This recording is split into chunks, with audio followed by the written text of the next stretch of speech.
Hi friends, मैंने अभी अपना स्पॉम सेट ए का पेपर दिया था और उसके क्वेश्चंस कुछ हैं जो मैं आप लोगों से शेयर कर रही हूँ। Hope this will help you.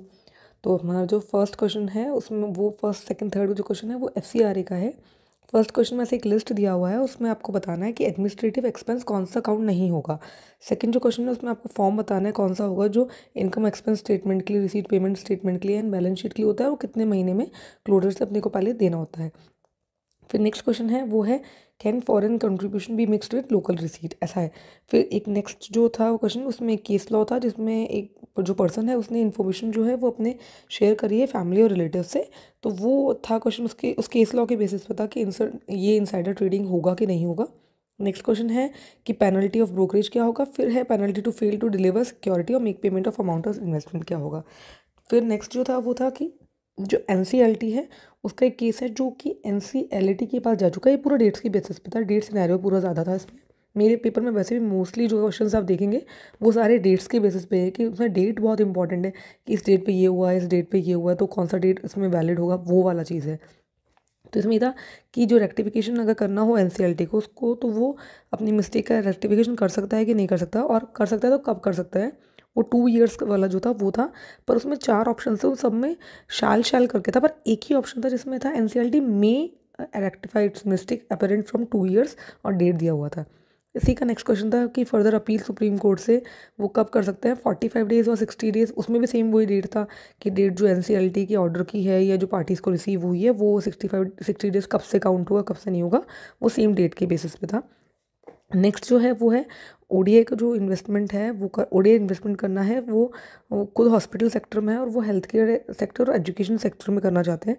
तो वो ओडीआई इन्वेस्टमेंट वैलिड है कि नहीं है। अगर वो जो था उसको एग्जिस्टेंस उसको 3 साल हुए हैं, तो ऑप्शन में ऐसा था कि 3 साल ही हुए हैं वो नहीं कर सकता, नहीं 5 साल तक का वैलिडेशन है, नहीं 1 साल का है, ऐसा करके था। फिर नेक्स्ट है कि ओडीआई का जो इन्वेस्टमेंट है वो सेम सेक्टर में कर सकता है। नेक्स्ट है ओडीआई का इन्वेस्टमेंट वो डिफरेंट सेक्टर में कर सकता है कि नहीं कर सकता। फिर नेक्स्ट है अगर ये हॉस्पिटल की जगह योगा होता तो इन्वेस्टमेंट अलाउ होता कि नहीं होता, वो 10% ही अलाउ होगा, उस तरीके का क्वेश्चन था। फिर नेक्स्ट क्वेश्चन ऐसा था कि रीटा जो है वो प्रमोटर भी है और उसको एमडी के लिए अपॉइंट करा है, पर वो जो एमडी के लिए अपॉइंट करा है वो वाया आरबीसी करा है, तो वो कर सकते हैं कि नहीं कर सकते हैं। नेक्स्ट इसी में था कि जो रीटा जो है वो उसके अच्छे बिहेवियर स्किल्स की वजह से जो सब कंपनी उसका एक सब्सिडियरी भी है उसमें वो डब्ल्यूटीडी अपॉइंट कर सकते हैं कि नहीं कर सकते उसको, तो वो ऐसा करके क्वेश्चन था। फिर नेक्स्ट था वही कि वुमेन डायरेक्टर है उसका वैकेंसी हो गया और वो कौन सा डेट जो होगा उसके अपॉइंटमेंट के लिए रीअपॉइंट अपने को करना है, तो वो कब अपने को करना पड़ेगा। तो उसमें भी डेट दिया हुआ था कि वो 3 months और जो बोर्ड मीटिंग है वो इतना अपने को देखना पड़ेगा कौन सा डेट होगा उसका। फिर डायरेक्टरशिप है उसका मैक्सिमम 20 वाला लिमिट है, उसकी बेसिस पे क्वेश्चन था कि पब्लिक कंपनी इतनी है, प्राइवेट कंपनी इतनी है, उसमें से डॉर्मेंट कुछ है, तो वो डायरेक्टरशिप जो पर उसकी डायरेक्टर की है वो कितने में कर सकता है कि नहीं कर सकता, ले सकता है कि नहीं ले सकता, मतलब डायरेक्टरशिप खुद की। तो वो चीज़ करके थी। फिर था कि डायरेक्टर जो है उसने जो लास्ट इतनी 11 महीने हैं उसमें सारी बोर्ड मीटिंग्स जो है उसने अटेंड नहीं करी, बस मैं स्पेशली मेंशन था कि ड्यूरिंग 11 months। फिर ऑप्शन वैसा था नहीं 24 months तक होगा तब विकेट करना पड़ेगा, नहीं 12 महीने होगा तब विकेट करना पड़ेगा, नहीं 11 महीने ही हुए हैं, नहीं 9 महीने, ऐसा करके कुछ था।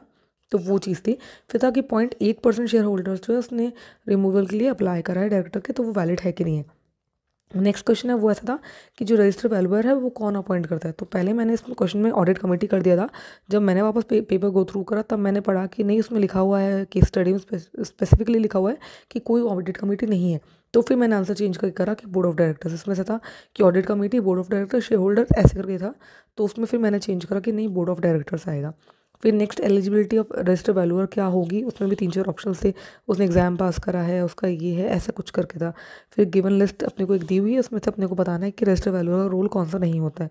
फिर रजिस्टर वैल्यूअर जो उसने प्रोविजंस का कंप्लाई नहीं करा है तो उसकी लाइबिलिटी क्या होगी।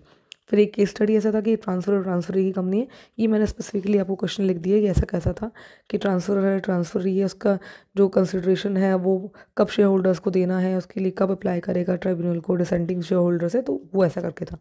नेक्स्ट क्वेश्चन जो था उसमें लिखा हुआ था कि ट्राइब्यूनल का जो है टर्मिनेशन के लिए अपन ने अप्लाई करा है पर वो रिप्लाई नहीं आया 30 डेज में, तो उसको डीम अप्रूव मान लेंगे कि, तो फिर टर्मिनेशन रेमेडी क्या अवेलेबल है। और फिर अगर उसका नेक्स्ट क्वेश्चन था कि अगर ट्राइब्यूनल का रिप्लाई नहीं आया तो अपने जो डीम अप्रूव माना था वो वैलिड है कि नहीं है।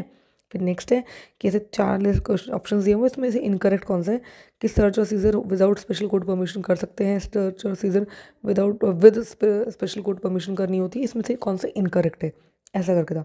फिर नेक्स्ट है कि एनसीएलटी की ने एक्सेप्ट कर ली एक पिटीशन बैंक की, तो वो वैलिड है कि नहीं है। फिर उसमें फंड बेस और नॉन फंड बेस आईबीसी का था। फिर उसमें ऐसा था कि जब पिटीशन फाइल करी है उसके बाद अपन लोगों ने एक अनदर डेट जो है वो अपॉइंट करा है, तो वो अलाउड है कि नहीं है, तो वो चीज़ करके थी। फिर नेक्स्ट ऐसा था कि लिक्विडेटर जो है उसने अपनी इंस्पेक्शन ऑफ बुक्स जो है उसमें कॉन्ट्रीब्यूटरीज को अलाउ कर दिया है, पर जो क्रेडिटर्स के रिप्रेजेंटेटिव हैं उनको अलाउ नहीं करा है। तो ये इसमें था कि अलाउ कर सकता है, वो नहीं कर सकता है, वो दोनों को अलाउ नहीं करेगा, नहीं नहीं क्रेडिटर्स को ही करेगा, बस कॉन्ट्रीब्यूटरीज को नहीं करेगा, ऐसे करके 4 ऑप्शन थे। नेक्स्ट था कि उसने जो फाइल करी कॉपी वो सिर्फ ट्राइब्यूनल को करी है, आरओसी को नहीं है, तो ये वैलिड है कि नहीं है। नहीं नहीं, दोनों को ही नहीं करनी है, आरओसी को करनी है, ट्राइब्यूनल को नहीं करनी है, नहीं ट्राइब्यूनल को नहीं करनी है, आरओसी को करनी है, ऐसे करके 4 ऑप्शन थे। फिर था कि जो 4 महीने पहले ही एक पेमेंट किया था वाइंडिंग अप से, तो फिर वो वैलिड है कि नहीं है। फिर उसमें ऑप्शन थे कि नहीं 24 मंथ्स पहले तक नहीं कर सकते हो, 12 मंथ्स पहले तक नहीं कर सकते हो, नहीं 4 मंथ्स वाला है वो वैलिड है, ऐसे करके था। फिर नेक्स्ट क्वेश्चन इसमें था कि जो लिक्विडेटर है उसने समरी ऑफ जो था अकाउंट्स का वो भेज दिया, पर audited full complete audited accounts नहीं भेजे हैं क्रेडिटर्स को, तो उसके भी 4 ऑप्शन थे कि नहीं जो समरी है वो सही है, नहीं कंप्लीटेड ऑडिट को ही भेजना पड़ता है, नहीं दोनों भेजने की ज़रूरत नहीं है, ऐसे करके था। फिर नेक्स्ट था वो बायबैक का इंटीमेशन कब देना होता है, उसमें भी सेम डेट थी कि ये डेट है और इस मंथ में सिर्फ सैटरडे संडे एक्सेप्ट करके कोई हॉलीडेज़ नहीं है, तो उसको करके भी वो डेट्स वाला सिनेरियो ही था। फिर आईडी का अपॉइंटमेंट का भी इसमें यही चीज़ थी। फिर आरपी जो है तो उसकी एलिजिबिलिटी बतानी थी अपने को। फिर नेक्स्ट अपने को उसी में क्वेश्चन था कि नया आरपी अपॉइंट करा है सीओसी ने, वो पुराना वाला उनको चेंज करना था, तो जो पुराना वाला है वो कब तक ऑफिस होल्ड करेगा, बोर्ड ऑफ डायरेक्टर्स के अप्रूवल तक करेगा, जब सीओसी ने कर दिया तभी दूसरों उसको खाली करना पड़ेगा, ऐसे करके इसमें ऑप्शन थे। इसका जो 40th क्वेश्चन था वो मुझे याद नहीं है, तो वो मैंने लिखा नहीं। तो फिर नेक्स्ट क्वेश्चन जो था इसका 39th क्वेश्चन जो था वो मुझे याद नहीं है, फिर वो इसलिए मैंने लिखा नहीं। जो 40 क्वेश्चन था वो ऐसा था कि एमडी का जो अपॉइंटमेंट है वो बोर्ड ऑफ डायरेक्टर्स करते हैं कि नहीं करते हैं। फिर सिटिंग फीस एमडी की 50,000 है और इंडिपेंडेंट डायरेक्टर की 30,000 है, तो फिर इसमें ऑप्शन था नहीं गलत है, दोनों की सेम होनी चाहिए, इंडिपेंडेंट डायरेक्टर 20,000 भी चलेगी, ऐसा करके ऑप्शन था। फिर नेक्स्ट अपने को एक पूरा कैलकुलेशन वाला पार्ट था जिसमें प्री मेच्योर टर्मिनेशन जो है वो रेमुनरेशन का डायरेक्टर का हो गया, तो उसकी रेमुनरेशन अपने को कैलकुलेट करनी पड़ेगी। फिर उसकी इफेक्टिव कैपिटल कैलकुलेट करनी पड़ेगी, इसमें paid up share capital, share application money, वो सारी चीज़ें दी हुई है। ये अपन लोगों ने अगर आप लोगों ने क्वेश्चंस करे होंगे प्रैक्टिस क्वेश्चन, तो उसमें भी ऐसा करके क्वेश्चंस हैं 2-3 जो आप लोग करोगे तो अपने को आ जाएगा। फिर एक था, फिर इसका नेक्स्ट क्वेश्चन था इंडिपेंडेंट डायरेक्टर का था, इंडिपेंडेंट डायरेक्टर कौन होना चाहिए, फिर मिनिमम इंडिपेंडेंट डायरेक्टर कब होने चाहिए, अगर नॉन एग्जीक्यूटिव डायरेक्टर है चेयरमैन तो वो 50% करके लिमिट है वो वाला।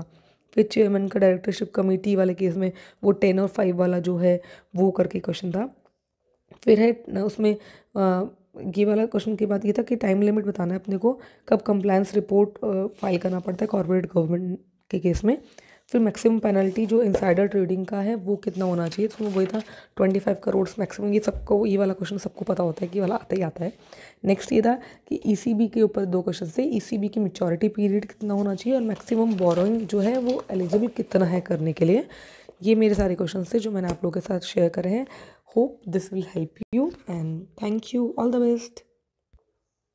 मैंने इसमें जो है वो हेमंत सोमानी सर के जो हैं वो नोट्स वो रेफ़र करे थे और शुभम सिंगल सर के करे थे।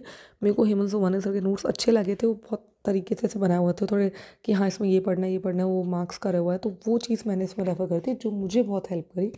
तो प्लीज़ आप लोग भी उस चीज़ को रेफ़र कर सकते हो।